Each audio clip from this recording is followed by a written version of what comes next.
de atualizar nossa legislação de acordo com os novos conceitos, né, que o mercado internacional já praticava há algum tempo. Um deles era o conceito de desempenho, e daí saiu a norma NBR 15575, que é a norma de desempenho. O que significa isso?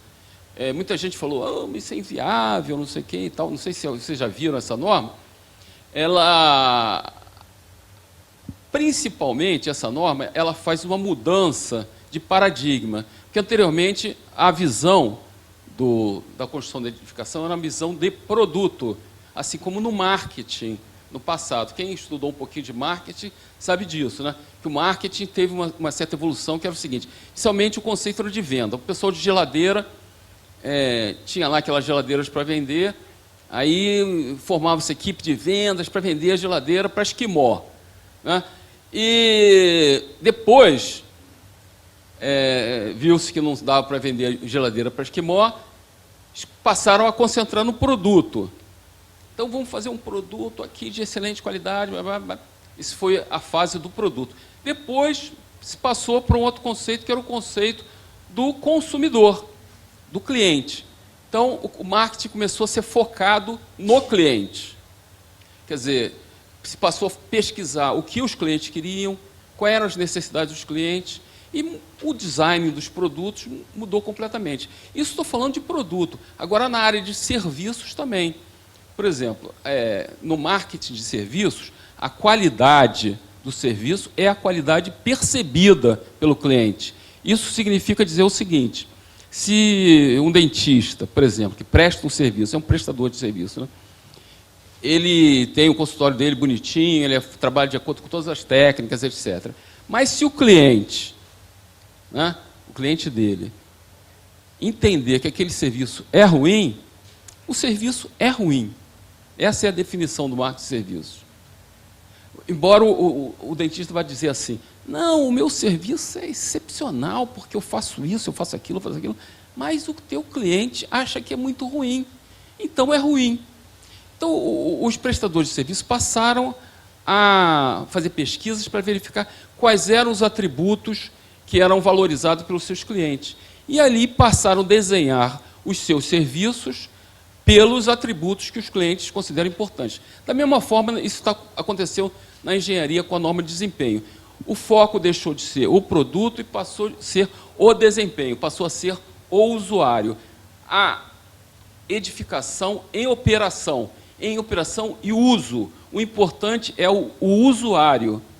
Como que ele se sente lá? Aí só apareceram uma série de conceitos, como os conceitos de luminosidade, acústica, que já eram considerados, mas tudo foi englobado e se passou a poder, vamos dizer assim, o usuário, né, o adquirente do imóvel, o proprietário do imóvel, ou quem esteja morando lá, passou a poder, com a norma, verificar se aqueles atributos, requisitos que ele considerava importantes, que estão na norma, né, se eles são utilizados para quem está fazendo a edificação. Por exemplo, alvenaria, né? Você constrói um prédio e tal, e você quer colocar coisas, colocar quadros, ou lá o que seja, um jarro com as plantas, pode ser no teto, pode ser na parede. A norma, ela diz que, obrigatoriamente, as paredes têm que resistir a um teste de impacto de corpo mole. Sabe o que é? Aqueles sacos, né, que tem um determinado peso, que se pega, se leva até um certo ponto e se larga, ele bate, e tantos joules, né, e aquilo não pode trincar a parede, não pode danificar, etc. Da mesma forma, o peso, e tem testes para luminância, para acústica, e para todos uma série de requisitos que nós vamos falar aqui. Então, a inspeção, apesar de que essa norma de inspeção ela vale somente para edificações novas, tá? Ela não vale para edificações antigas. Nós, com a introdução desse conceito, e que está obrigatoriamente colocado em norma, e isso é uma obrigação, nós passamos a direcionar o trabalho de acordo com esse conceito, o conceito de desempenho. Quer dizer, quando nós inspecionamos uma edificação, nós devemos inspecionar pensando o seguinte: como está essa edificação em uso para o nosso cliente, para o usuário, para a pessoa que está morando lá? Tem que seguir a norma. Não, tem que seguir a norma, claro, mas aquela norma tem que atender o nosso cliente, né? Tem que atender os usuários e moradores.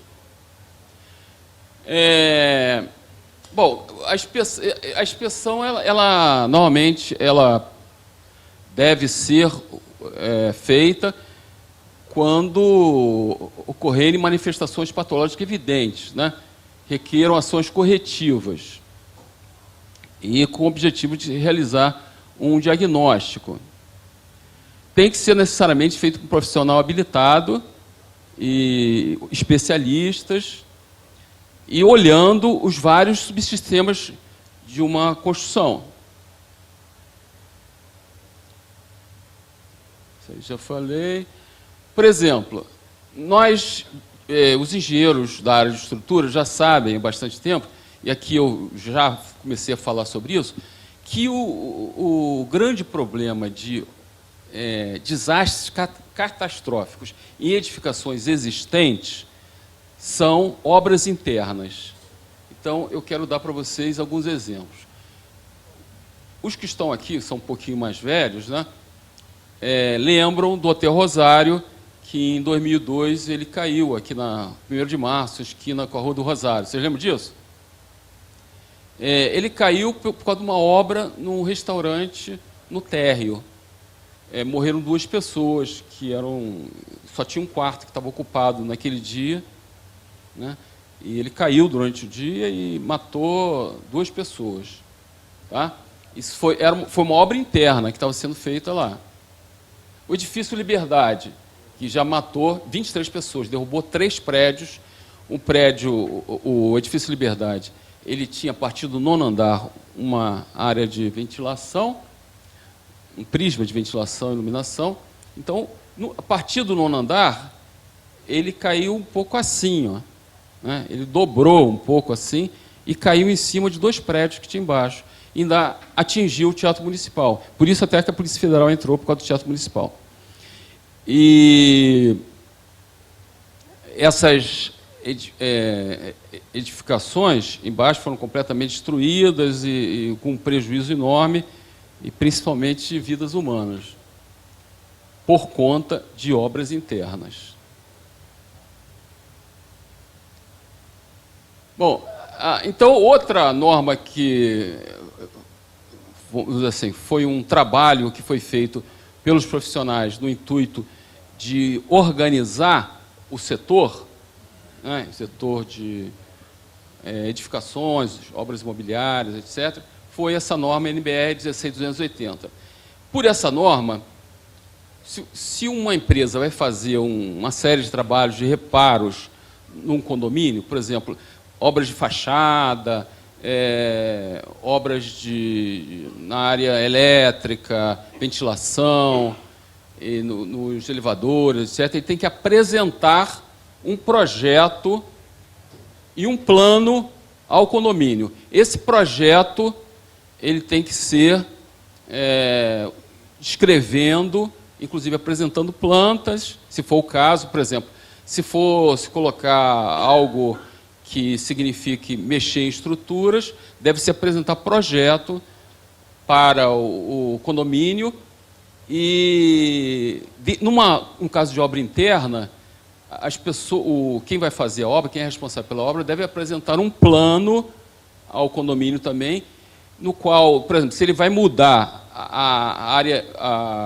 as instalações hidrossanitárias e vai modificar as áreas comuns hidrossanitárias, né, ele deve explicitar isso no seu plano de reforma. E deve também, por exemplo, se for paredes, como eu já falei, se for qualquer outra modificação na área elétrica, por exemplo, se ele for fazer qualquer modificação, tudo deve estar escrito ali. Deve definir quais são, assim, quantos empregados, qual é o horário de trabalho dos empregados, máximo barulho permitido, tem que ser negociado com o condomínio. Vira uma obra como qualquer outra, né? Autorização para circulação nas dependências da edificação, acaba aquela bagunça que o pessoal usava, às vezes até as instalações comuns do prédio para estocar resíduos, para estocar sacos de resíduos, de entulho, e às vezes de materiais, sacos de cimento, etc. Tem que se anteriormente apresentar ao síndico para ser analisado, em alguns casos, em obras maiores, até os síndicos estão contratando engenheiros para analisarem esses planos, né? Agora mesmo, eu tive com um colega lá em São Paulo, e ele já me deu o trabalho que ele vem fazendo de análise dos planos nesses casos aí de obras. E esse é mais uma atividade, mais um mercado para a ação dos profissionais, né? Mas é um benefício para a população, que antes um síndico, coitado, que às vezes era uma senhora que tinha lá uma formação como administrador e tal, não sabia o que era importante, o que não era. E passa hoje por um profissional de engenharia ou de arquitetura, e esse profissional ele vai saber analisar muito bem e vai poder orientar o condomínio sobre o que deve e o que não deve ser aprovado ali, ou modificações serem feitas. Cronograma também, né? Aquela coisa de obra que não se sabe quando começa e quando acaba, mais ou menos 6 meses. Não, tem que fazer um cronograma direitinho. Como quem vai construir um prédio, vai construir uma ponte, vai contratar, por exemplo, um serviço público, contratar uma ponte, vai lá e apresenta o cronograma, um planejamento, desembolso e tal, quanto tempo.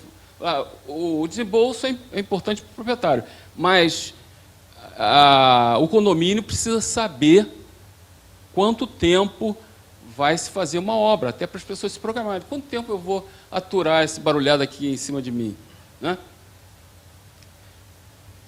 Descarte de resíduos em atendimento à legislação, por exemplo, a legislação ambiental, tem que ser armazenamento, etc.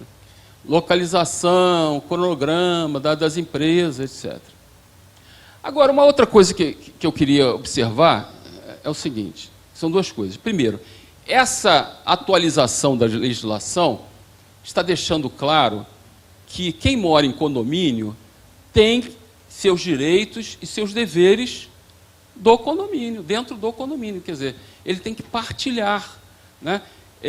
Se ele vai construir algo dentro da sua casa, uma reforma e tal, ele tem que combinar isso com os seus vizinhos.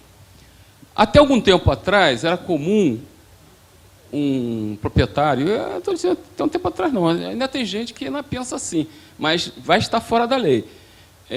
Fala o seguinte, olha, aqui dentro da minha casa, eu que faço, eu que sei, eu que vou fazer o que eu quiser. Não é assim mais, sob o ponto de vista da lei. Antigamente a lei era omissa. Agora, quem fizer isso, o condomínio pode entrar com uma ação que vai estar amparado pela lei, né? Então, eu tive um caso recente de uma pessoa que comprou um apartamento de 2 pavimentos e recortou a laje. Um apartamento de 2 pavimentos, não. Comprou 2 apartamentos num prédio, 2 apartamentos. Um embaixo e outro imediatamente em cima.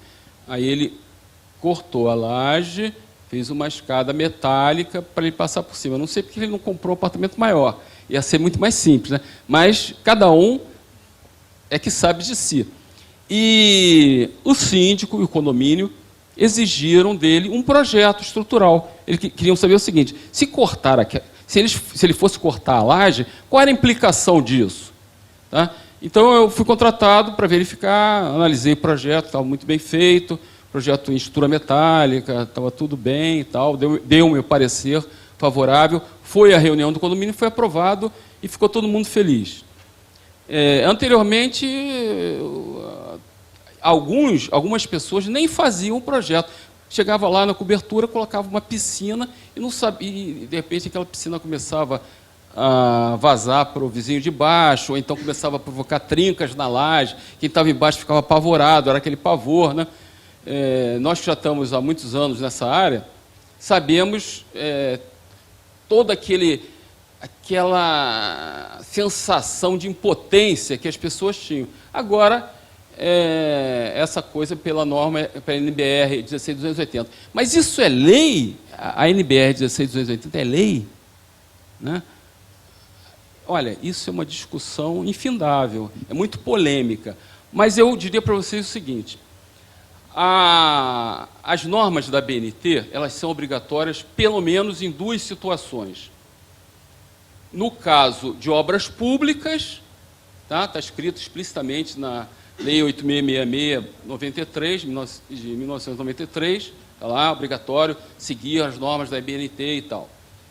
E no caso do Código de Defesa do Consumidor, que eu até trouxe para mostrar para vocês, o Código de Defesa do Consumidor é a Lei 8078, de 90, que no seu capítulo 5 das práticas comerciais, na seção 4 das práticas abusivas, coloca lá o seguinte: colocar no mercado, quer dizer, é vedado, né, a empresas colocar no mercado de consumo qualquer produto ou serviço em desacordo com as normas expedidas pelos órgãos oficiais competentes, ou se normas específicas não existirem, pela Associação Brasileira de Normas Técnicas ou outra entidade credenciada pelo Conselho Nacional de Metrologia, Normalização e Qualidade Industrial. Mas aí alguém vai dizer aqui, mas peraí, a ABNT não é uma instituição pública. Não é.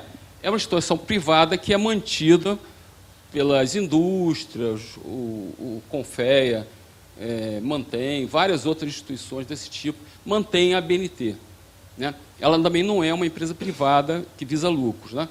E ela é credenciada, certificada, acreditada pelo Conmetro, que é o Conselho Nacional de Metrologia, Normalização e Qualidade Industrial. A principal entidade que tem essa prerrogativa é a ABNT. Por isso que a ABNT é utilizada e tal. E por que é importante nós termos as nossas próprias normas? Porque se nós não tivéssemos, os produtos que iam ser fabricados, iam ser fabricados de acordo com normas de outros países. Aí não iam caber nos produtos que são fabricados no Brasil. Então, na hora que fosse ter uma compra pelo serviço público, se tivesse especificado por uma norma de outro país, ia ter que comprar lá fora. Né? A gente tendo as nossas normas aqui, garante que os nossos produtos sejam adequados às normas brasileiras. Né? E apenas na falta de normas se pode utilizar normas estrangeiras, especialmente na área de projeto estrutural, com certeza. Então, se a gente for falando norma técnica não é lei, não é verdade. Pelo menos em duas situações ela é lei. E, de uma forma geral, se for para a justiça, vocês podem acreditar, o juiz vai dar, se estiver fora da norma, o juiz vai dar para o que estiver na norma, porque os juízes, nós esperamos que eles tenham bom senso. Né? Então, eu estava falando da norma de desempenho, a NBR 1575 de 2012, ela tem 6 partes principais. Requisitos gerais, requisitos para os sistemas estruturais, que é o que nós estamos falando aqui, requisitos para os sistemas de pisos, requisitos para o sistema de vedações verticais, internas e externas, requisitos para o sistema de coberturas e requisitos para os sistemas hidrossanitários. Esses requisitos estão estabelecidos na norma. Então, existe um grande desafio, que é o seguinte. Primeiro, para os fabricantes, para toda a cadeia produtiva que está em torno da construção civil, ela precisa se adequar a esta norma. Então, um fabricante de piso, ele tem que se adequar aos requisitos mínimos que estão na norma. Né? Então, e isso está levando a inúmeras reuniões da indústria com o setor de construção civil. Por quê? Porque o construtor e o incorporador só vão poder comprar produtos e utilizar produtos que estejam de acordo com a NBR 1575.